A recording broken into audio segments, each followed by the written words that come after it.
Trump fired the woman who is in charge of the Labor Department. We need people that we can trust. And I think all these markets are going to sell off as the reality of these tariffs set in. May jobs number down, right? From what was originally reported, or I think it was even revised a little higher last month. So even the revision was wrong initially.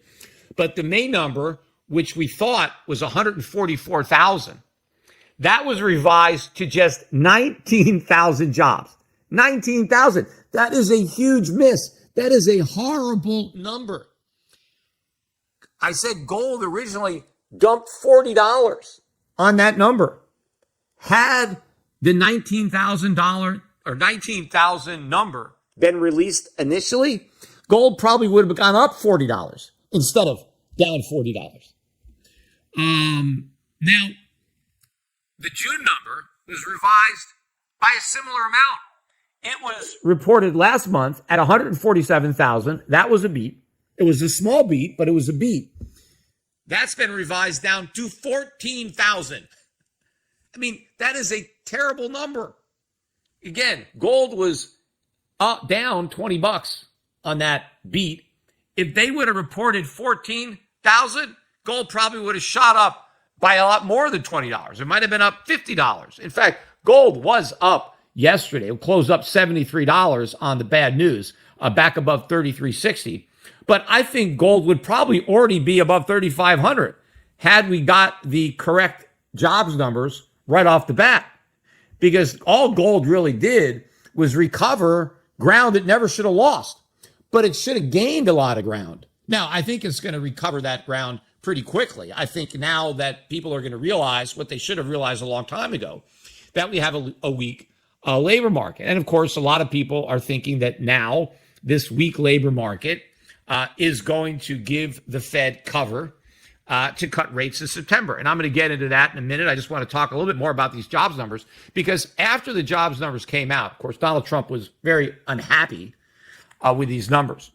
And about a few hours later, I read on the tape that Trump fired the woman who is in charge of the Labor Department, where they come up with these statistics. He fired her for being incompetent, right? For doing a lousy job. Now, initially, I was wondering, what exactly is he firing her for? Is he firing her because the last 6 jobs numbers were all off and they all had to be revised down? So is that why he's firing her? Because, she's doing such a bad job that they're so far off every month and they have to go back and they have to revise it? No, that's not why he's firing her. He made it clear. He came out and said later in the day, I'm firing her because today's jobs numbers were rigged. I don't believe these numbers. I don't believe these revisions. He's saying that he believes that the reason the jobs number missed and the reason that the last 2 jobs reports were revised down by a record number of jobs was just to make him look bad, right? So the Labor Department, right, and of course the person in charge doesn't compute these numbers. I mean, maybe she gets them. There's all number of people. There's lots of people. I forget how many, 40 people maybe I read that work on these numbers. Now, look, I think it's a waste of time. Just fire them, right? And I think the numbers are so inaccurate that what's the point of wasting all this money on all these government pencil pushers to come up with inaccurate numbers? Look, ADP comes out with a number.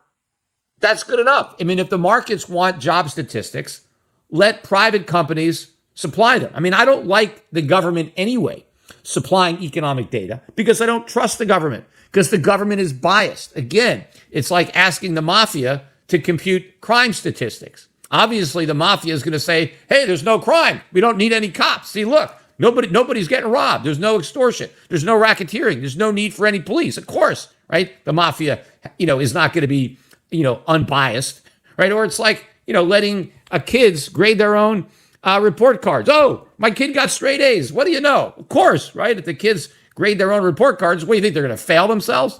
So you need an objective person. So I think we should fire everybody. He shouldn't just fire the head. Fire the entire department. Shut it down. We don't even need it.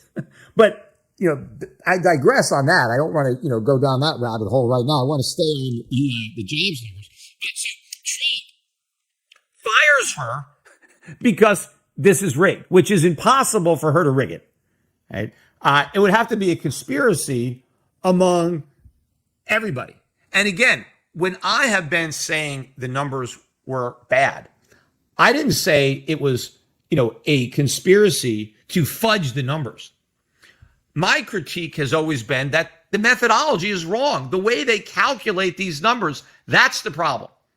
And maybe they've been designed to be wrong. It's not a conspiracy to fake them. Nobody is, getting the numbers and they're low and they're saying, oh, let's just, lie and make them good because we want to make Obama or Biden look good. Oh, we want to make Trump look bad. So let's erase this good number we got and substitute it. They couldn't get away with that. But if the methodology is wrong, then it's garbage in, garbage out. It's the same thing with GDP. It's the same thing with inflation, except in the other direction. So the unemployment numbers are lower than they really are. But the number of jobs created is higher. GDP is always higher. In fact, we got 3% GDP that came out on Wednesday, stronger than expected. Trump was talking about how great that was. Oh, look, 3% growth. Well, why is that number real? Right? And in fact, all the jobs reports that came out in the past that were wrong, but initially beat the estimates, Trump believed that. Oh, yeah, those statistics are accurate. But when it's a bad number, oh, it's been rigged. And of course, if the head of the Labor Department was really trying to make Trump look bad, why did she wait until August 1st to do it? Why did all these other reports, in fact, every single jobs report that has been released, I think, since Trump was president, was a beat. Now, they were all revised down to a miss, but the original reports were all beats. Why didn't she rig those? Because those are the ones that Trump was able to go out and brag about. So if there was a conspiracy to make Trump look bad, why didn't they do it earlier? They just decided they wanted to make him look bad after all these months of making him look good. So it's ridiculous. I mean, talk about shooting the messenger. That's what Trump does. But again, this is all part of the Trump show. I've been explaining this. None of this is real, right? So Trump is confronted with bad economic data. And rather than acknowledge that it's bad, well, let's just fire the person who compiled it because the numbers can't be bad. And that's what he said. He said the economy is great. We are booming, right? And so these numbers must be bad because we have a great economy. Well, how does he know we have a great economy? Because he says so? I mean, maybe Trump just believes that he's so good at whatever he does that the fact that he is president means we can't but have a great economy because he's the greatest president ever. And so we must have the greatest economy ever. I mean, that's what he believes. In fact, and I'm going to get into tariffs later, but, he's talking about how, we're getting rich on tariffs. I mean, how do you get rich by taxing yourself? I mean, does he really believe that the road to riches lies in taxation? That the more taxes we have, the richer we're going to be? It's actually the opposite. We're not tariffing ourselves into wealth. We're tariffing ourselves into poverty because tariffs reduce free trade.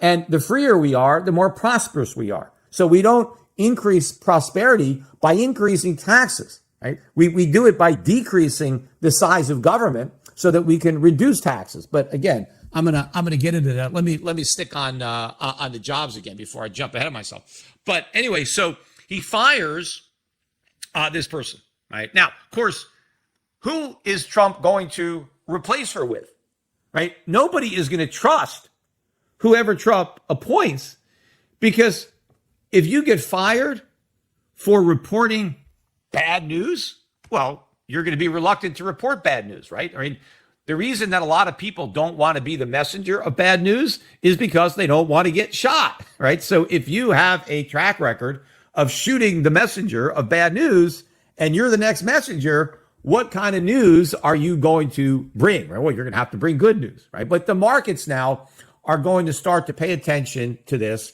and they are going to realize that they're being spoon-fed propaganda when it comes to the government rather than legitimate economic statistics. And all of this, I think, is going to undermine our financial markets, undermine the dollar. In fact, the dollar got clobbered on Friday. Now, it gained a lot on Wednesday based on the Fed press conference, but it lost a lot of it back. The euro was up 1.5% on Friday. It closed just below 116. It was down about 114 on Wednesday. The biggest mover was in the Japanese yen, where the dollar sank 2.25% against the yen. That is a big move against the yen in one day. And stock markets were down, Dow down about 550 points. Bigger move in the NASDAQ, which had just made a new high on, I think, Thursday. It was at record territory.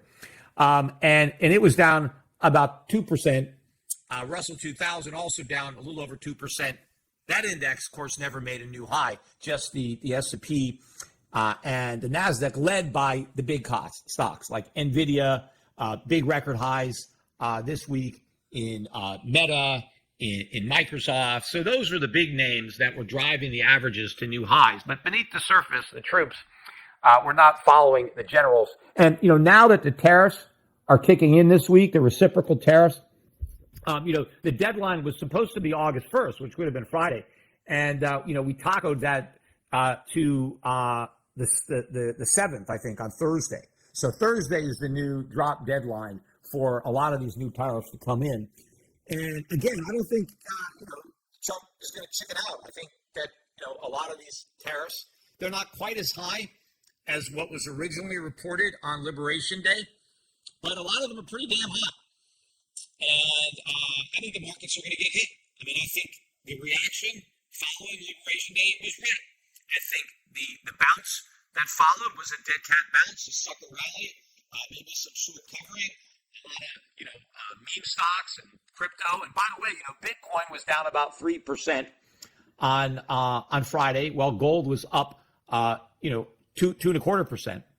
Again, anybody who's under the delusion that Bitcoin is digital gold is wrong. If it was digital gold, it should trade like gold. I mean, even if it's not like gold in the real sense that it's a metal, it should at least mimic it in some kind of financial sense, but it is negatively correlated. It goes with the NASDAQ. So it's a digital NASDAQ stock with no revenue, no earnings, no dividends, no assets. I mean, no nothing, right? So it's got nothing to do with gold. So in other words, it doesn't have any value whatsoever, but it was down 3%. And I think all these markets are going to sell off as the reality of these tariffs set in. They are going to mean higher prices, and they are going to mean a weaker economy, and they are going to mean job losses. And we have all sorts of other problems that are going to be weighing on the economy. But anyway, let me get to the Fed, because we had a Fed meeting on Wednesday, and as expected, interest rates remained unchanged. And nobody thought that Powell was going to give in to the pressure to cut rates. But there were two dissenters that were more recent, I guess, Trump appointees. I guess both of these individuals maybe have their eye on the prize of being Fed chair. But there were two dissenters. And I actually agreed. Later on, we found out